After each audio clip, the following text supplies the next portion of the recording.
na meron tayong tinatawag na human antenna.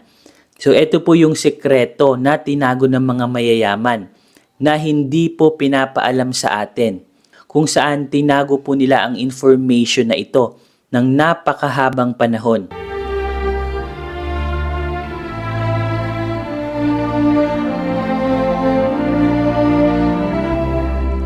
Hello guys! Welcome sa Manifest PH. At sa bidyong ito, ipagpapatuloy po natin yung Law of Attraction series po natin, kung saan mas lalaliman pa po natin yung usapan po natin tungkol sa Law of Attraction. So kailangan nyo pong intindihin ang batas na ito guys, kasi kapag nag-gets nyo po ang batas ng pagyaman na ito, eto na po yung simula ng pagyaman po ninyo. At kung maaalala po ninyo, ang una po nating channel is yung pong tungkol sa mga pampaswerte. So yan nga po yung Soul Power 777 ko po. Lahat po ng topic po natin dun is tungkol sa pampaswerte. So dito naman po sa second channel po natin, ang mga tinatopic ko po dito is yung mga malalalim na pong batas ng pagyaman. So ang mga batas ng pagyaman pong ito ay ginawa po ito ng Diyos, ng ating Ama sa Langit.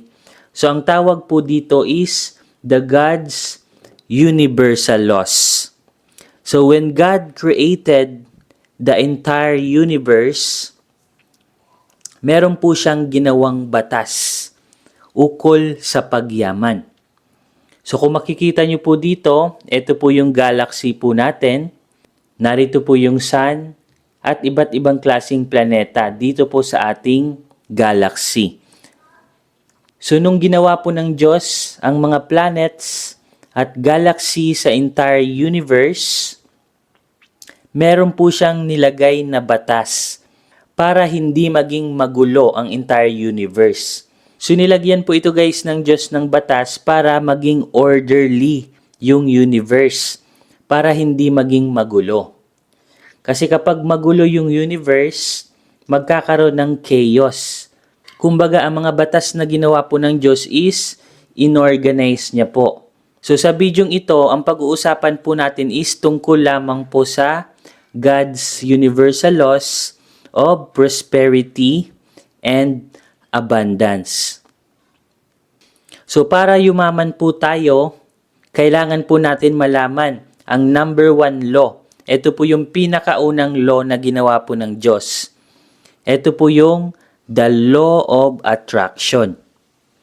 So dito po sa part 2 ng ating series ng ating law of attraction, mas lalo pa po nating hihimay-himayin at pag-uusapan ang tungkol dito po sa batas ng pagyaman na ito. So meron pong 4 na characteristics ang batas po na ginawa po ng Diyos. So number 1, it is universal. Universal po guys ang batas na ginawa ng Diyos. Pag sinabing universal, kahit saan ka pong pumunta na lugar dito po sa planet Earth, or kahit lumabas ka pa po ng planeta, kahit saan kang pumunta na planeta dito po sa entire universe, sakop ka po ng batas na ginawa ng Diyos. Yan po ang ibig sabihin ng universal. Pangalawa, precise. Pag sinabi naman pong precise, walang labis, walang kulang. Ang lahat ng batas na ginawa ng Diyos ay eksakto. Napaka-perfect po at eksakto ang ginawang batas ng Diyos. Pangatlo, tinatawag po itong unchangeable. So para mas maintindihan niyo po ang salitang unchangeable, hindi po siya nababago. So kahit saan ka po pumunta, kahit saan ka pong bansa pumunta, pare-pareho lang po ang batas na ginawa po ng Diyos. So let's say nasa Pilipinas ka ngayon, and then pumunta ka ng US, ang batas doon at ang batas dito sa Pilipinas is the same. Pumunta ka ng Japan, pumunta ka ng Europe, pumunta ka ng South Africa, or kahit saan mang lupalop ng mundo, Lahat ng batas na ginawa po ng Diyos dito po sa planet Earth, pare-pareho lamang po. At hindi po ito nababago. So, unchangeable po siya, guys. Ang pang-apat po is everlasting. Pag sinabing everlasting, walang hanggan, walang katapusan ang batas na ito. Walang expiration date ang mga batas na ginawa po ng Diyos. So since time immemorial, when God created the entire universe, since day one, it is everlasting. At kahit mamatay na po tayo dito sa planet Earth, ang batas ng Diyos ay nag-i-exist. Walang katapusan. So yan po yung 4 na characteristics. At meron pong 2 pinaka-importanting steps para ma-activate nyo po. Ito pong universal laws na ginawa po ng Diyos. So ito po yung 2 important steps na kailangan nyo pong tandaan. The first steps is know and understand these laws. Ang ibig sabihin po nito, kailangan mong unawain, kailangan mong malaman ang mga batas na ito. Pangalawa, abide by these laws. So yan lamang po yung 2 pinaka-importanteng bagay na kailangan po nating tandaan at sundin. Abide by these laws and unawain mo at intindihin mo ang mga batas na ginawa ng Diyos. So kapag ginawa nyo po ang 2 importanteng bagay na ito or ang 2 steps na ito, dito na po magsisimula ang pagyaman po ninyo. So kapag hindi po natin sinunod ang mga batas ng Diyos, ano ang mangyayari? Isa lang po ang mangyayari. Lalo tayong pahihirapan ng mga batas na ginawa ng Diyos. Kaya kung mapapansin nyo po, kapag hindi po natin sinusunod or nasusunod ang mga batas ng Diyos, lalo po tayong nahihirapan sa buhay. Lalong-lalo na po sa mga viewers po natin na nakakapanood po ng bidyong ito, nalaman nyo na po ang mga batas ng Diyos.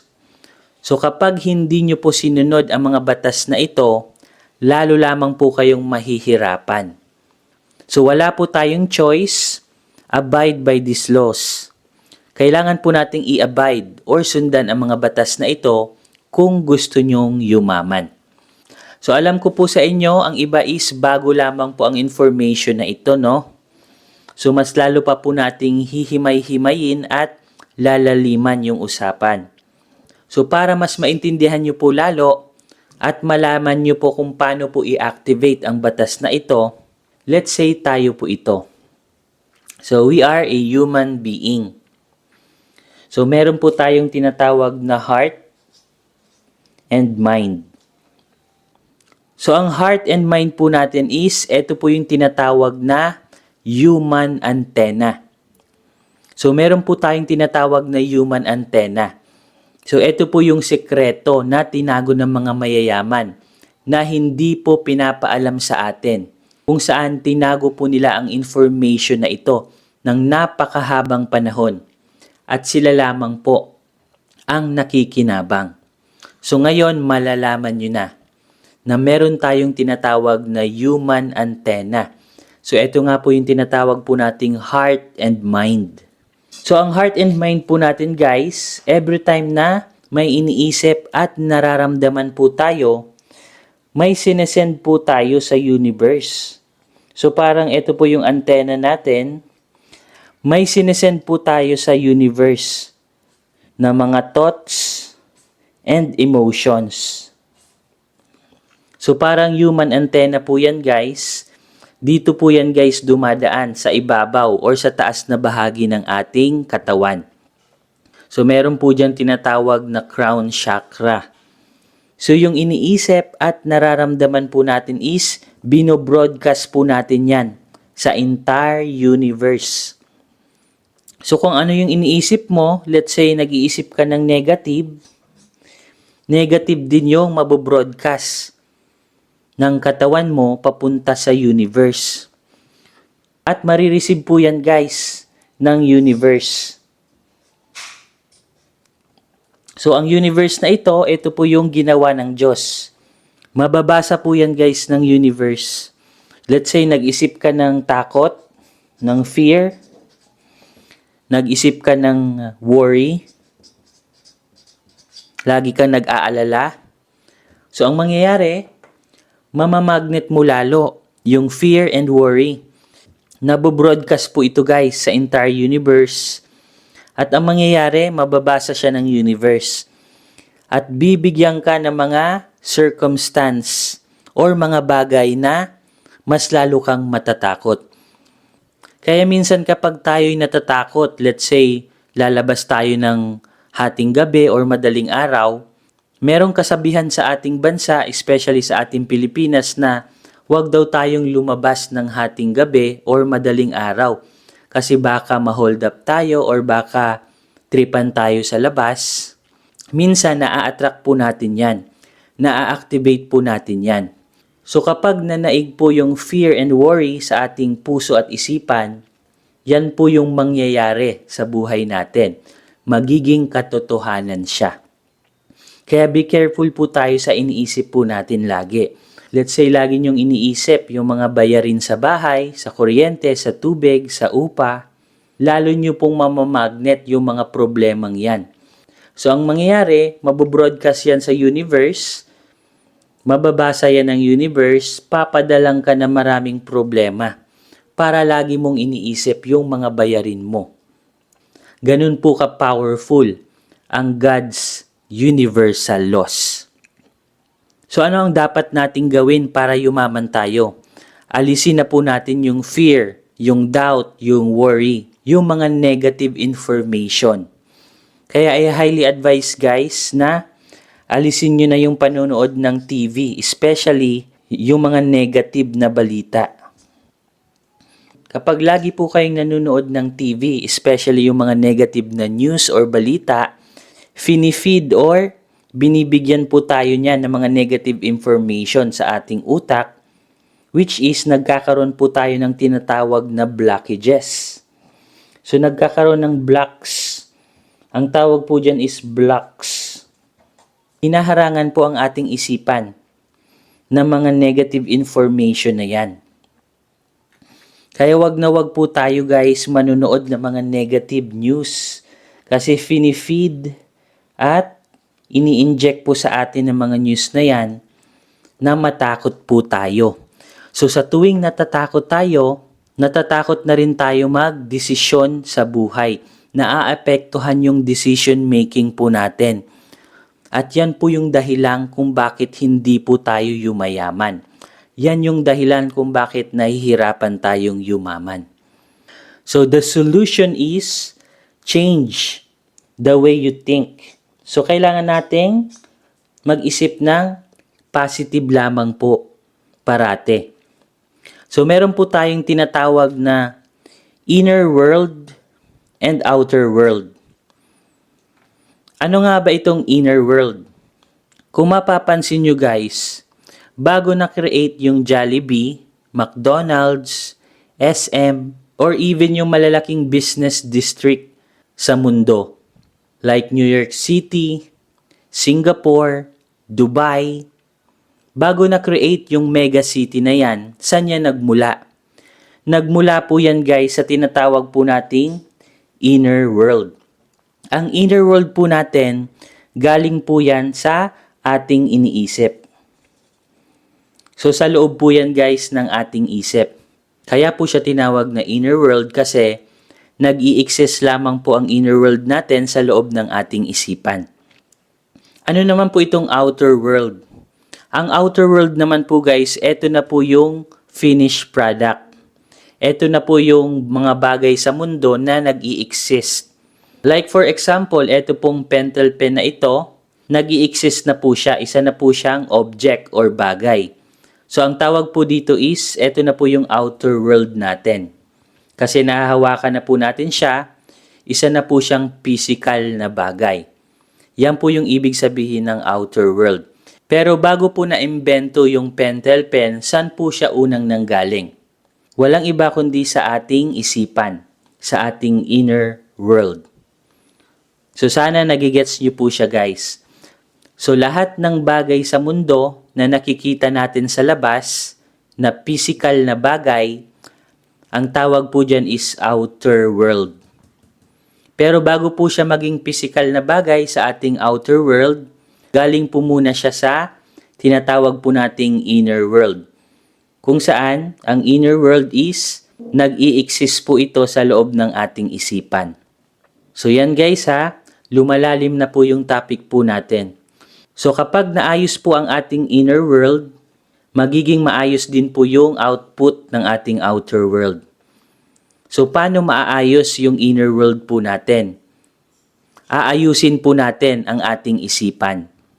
So ang ilalagay lamang po natin palagi sa ating isipan is mga positive na bagay. So ano nga ba yung mga positive na bagay na ito? So dapat lagi nyo po itong ini-inject sa inyong isipan. Yung lagi po kayong masaya, happy, joyful, grateful. So eto po guys, tatlong ito yung dapat na laging nasa isip at nasa puso po ninyo. So ang gagawin po natin, yung puso at isipan po natin is pagsasamahin po natin yan. Pagsasamahin po natin ang ating puso at isipan, at kapag nag-join force po sila, makaka-create po siya ng very very powerful energy ng happiness, joy, and gratefulness. So kapag lagi po tayong masaya, lagi tayong joyful and grateful, lagi po tayong nagpapasalamat sa ating Panginoon sa langit, papadalhan po tayo ng ating Panginoon sa langit ng mga good circumstances, papadalahan po tayo ng maraming good news and blessings papunta po sa atin. Kasi ang binobroadcast po natin is positive. So kapag nagbo-broadcast po tayo ng positive sa universe, yun din ang ibabalik po sa atin ng universe. So dyan na po papasok yung sekreto ng pagyaman. So kapag lagi po kayong happy, lagi kayong joyful and grateful sa ginagawa nyo po lagi, dyan na papasok yung passion. So meron na kayong tinatawag na passion sa mga ginagawa po ninyo. So, kailangan nyo pong hanapin yung passion po ninyo. Pag sinabing passion, ito yung ginagawa mo lagi na kahit mahirap, kahit pagod na pagod ka na is gusto mo pa rin siyang gawin. Kasi nga, gusto mo siya. Yan yung tinatawag na passion. Masaya ka kasi sa ginagawa mo. So, kapag masaya ka na sa ginagawa mo, mahahanap mo na yung direction mo sa buhay. So, dito na po papasok yung tinatawag po natin na purpose.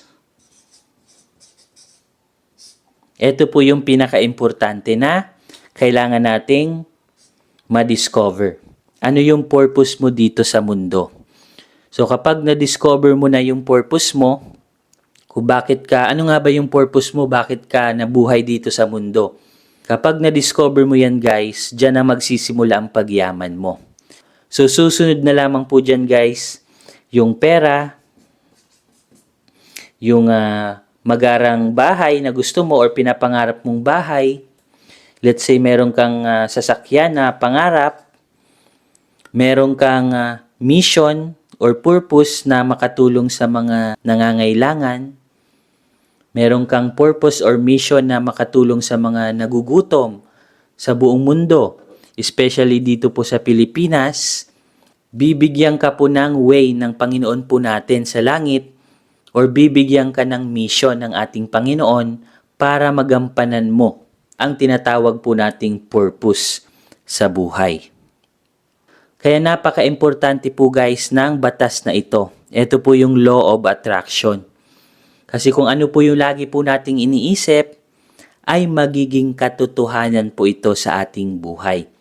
So, kailangan na po nating i-let go lahat ng mga negative or old na paniniwala. Mga lumang paniniwala, alisin na po natin yan guys.